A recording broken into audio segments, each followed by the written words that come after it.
Again, I probably specifically when you think about the friend that I'm going to smash with somebody. He's so ready how Good morning, friends. This is the first time I'm talking in this vlog, I'm realizing.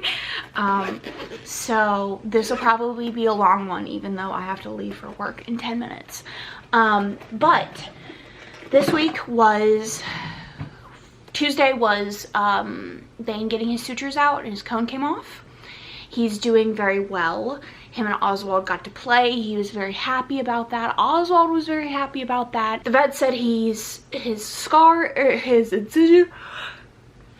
incision looks fantastic. And yeah, I mean, hopefully all the health issues with him are behind us for at least another 10 years. He's not even 2 years old yet, and he's already had so many health issues that typically start in older cats. So I'm hoping it waits at least 10 years and then we're good. We're smooth sailing, and I'm so excited. I had a bit of a rough week last week. You guys probably saw the vlogs from last week. And I was just going through it. I was spiraling really hard, and it was tough. Like, I never know it when I'm in the days. Like, I know when I'm you know, living it, that it's bad, but I look back and I'm like, wow, that was a lot darker than I even realized in the moment. And I think that's what's so scary, is like, you don't know how bad it is until you get out of it. And I always compare it to like a really, it's like you wake up in the morning and you can't see any color. Like, everything is just gray. And it's not until you almost like can start seeing color again that you realize how gray everything has been. So I'm definitely feeling a lot better, and I'm excited to sort of get back into the swing of things.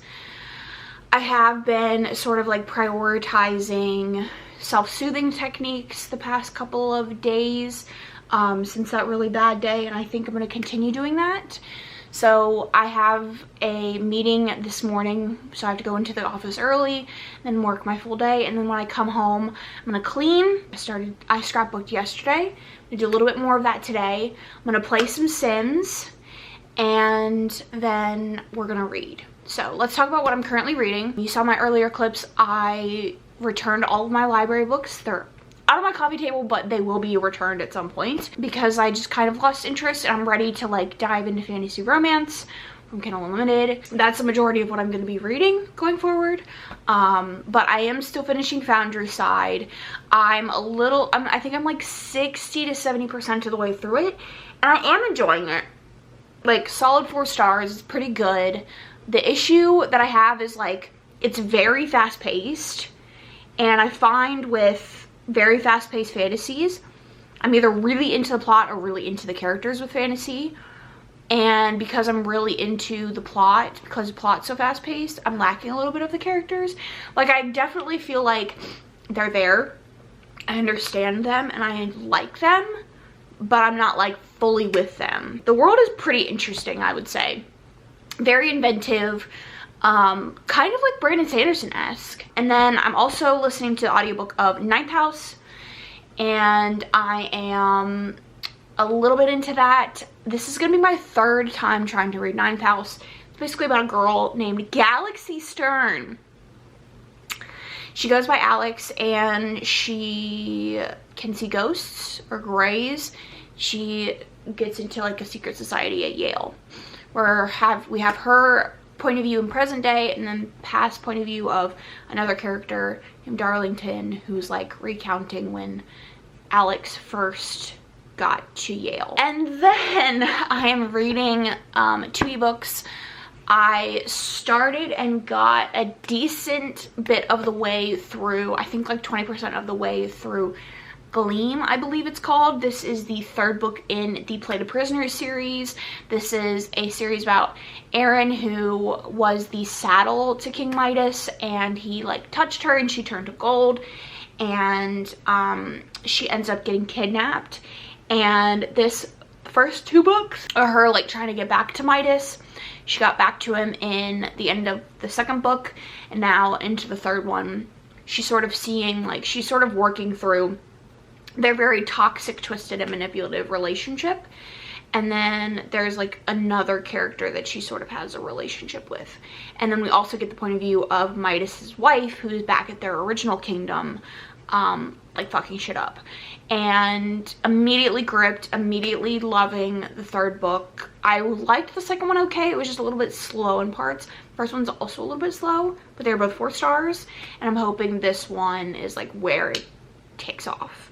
We've already found out some like secrets and stuff, so very happy with it. And then lastly, I am reading the 3rd book in the Zodiac Academy series. I read the 2nd book. I read the 1st book a while ago, I think the end of last year. I liked it okay. It was like a 3-star. It might have been closer to like a 2. So then I got Kindle Unlimited again recently when I got my Kindle, and I decided to pick up the 2nd one. I was like, ah, fuck it, you know, I kind of want something fun. And immediately, like, I was in the story. I was so into it, so obsessed. I read all like 500 pages of it in one day. Like, I was so into it. About 2 twin sisters who are royalty, who were changelings. So in the beginning of the 1st one of the professors at the Zodiac Academy goes to them and says, hey, you're royalty, come back to Zodiac Academy, learn how to use your powers as a fae, and you can ascend the throne. But they didn't want to really ascend. They want like money, basically. Like, they want to get their inheritance and then go back to the human world. And then there's like 4 heirs who are actually supposed to take over the throne if the 2 sisters hadn't come back, and they sort of like bully them in addition to like getting the school to bully them. And like, it's a lot more than that at this point, but that's kind of like the overarching story, like when you first get into it.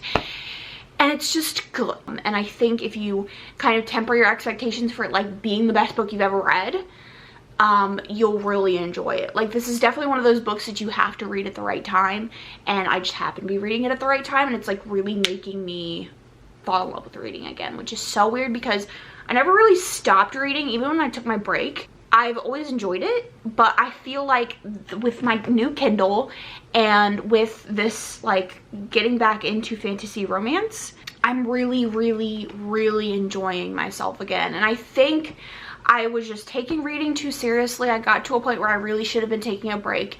Nothing was grabbing my interest, and I was like, if it's not like this epic thing, then I don't want to read it. Like, I was just very disconnected from myself and like myself as a reader, I think.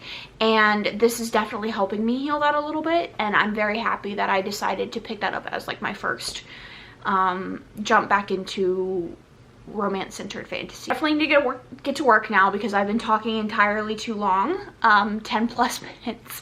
So I'm gonna go get this meeting over with, get my work day over with, and then we'll talk. So see ya.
Hi friends, I just finished editing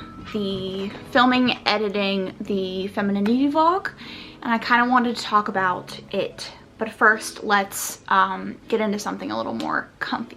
You okay, buddy? You okay? Did he scare you? Did he scare you?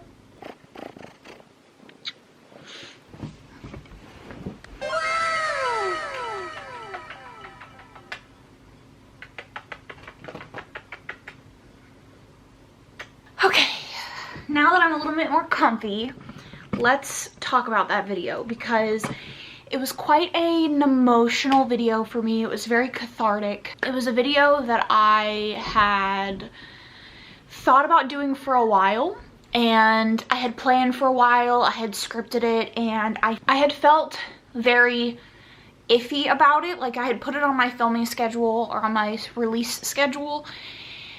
I had had the voiceover done for maybe a month now. I just needed to do the B-roll, and I knew that the B-roll wasn't going to turn out how I wanted it to. And so my vision for the whole video was not quite what ended up happening, but I am happy with the way that it went. I love the script for that video. I think I said exactly what I needed to say in a way that I really like. And it was a very cathartic experience for me, the whole thing.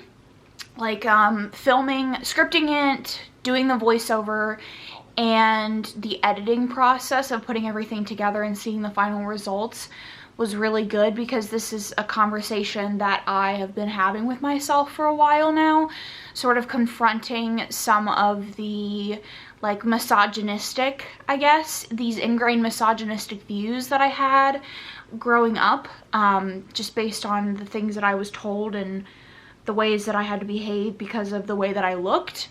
And I've been trying to work through some of those things and acknowledging that the way that I've been living my life isn't necessarily the healthiest, but also it's not the way that I want to live. Like, it's not unhealthy in that I'm a woman and I need to be feminine, but it's unhealthy in that I'm not being true to myself, not only in the way that I dress and the way that I look, but also in the personality that I show to the world. I'm not being my true, authentic self. And I think for any sort of happiness in my life, long-term happiness to happen, I need to work on some of those ingrained biases that I have. So it was a very good video for me to release. It was very emotional, and I'm really hoping that somebody gets the piece from it that I have gotten. It's definitely a step in the right direction. It didn't heal all of my my wounds and my traumas and things, but it was a good step to finally sort of voice and acknowledge those things. And I hope that people can find something from it. So I wanted to talk about that. Other than that, today is Friday. As you can see, I'm working from home. This weekend, my partner starts his new work schedule. So it's going to be quite an adjustment this week. And I'm not very good with change, so I think my mom is gonna come over on Sunday, and I might do some some sprints or something with Tamika, just to like sort of settle myself into the routine. He goes on 4 12s, so 4 12-hour shifts, and it's just gonna be an adjustment because I'm very used to him being gone a certain time, home a certain time. We have our weekends together, that sort of situation, and that's not what this is going to be for the foreseeable future. So it's going to be a change. It's going to be a change for the better, I think, just for like the long-term, like our long-term situation, but it's just going to be a change. And I'm not very good with those. So this weekend, I'm not really doing much. Like I said, my mom might come over. But other than that, I'm going to try to keep on this like self-soothing track that I have been going down for the past couple of days. And yesterday, this week I've really just been focusing on like reading and my other hobbies. Yesterday I came home from work and I literally just watched YouTube the entire time. I think I read a little bit of Gleam for like a couple of hours at like before bed, but other than that I didn't do anything. I considered re-downloading TikTok. I have had a TikTok one time for I think it was like maybe a couple of weeks, and I could see myself getting in some bad habits with it, so I deleted it. And I haven't really had any like reservations about it, or like I haven't regretted the decision to get rid of it, but I don't know. I was like, maybe I should, because I've been watching shorts. It started with me watching reaction, like clips of Katya and Trixie. They're two drag queens who have like a podcast together, and they do like various other shows together and stuff, and so fan channels and stuff. And so it started with me watching fan channels, like clips of them, and then it went to shorts. And now I've just like watched every short compilation of theirs. And yeah, so that's kind of what happened with me yesterday. And then this morning I got up and I filmed the B-roll for that video that we were talking about. And I feel very accomplished. I feel good. And the rest of the day I am planning on doing some cleaning. And then I think we're gonna chill. I don't know what that looks like, but I don't know. We'll see. Creating our very own photo books. So I'm obviously going to do mine about Belize, because all photo books that out of Belize are physically, so I'm thinking maybe I could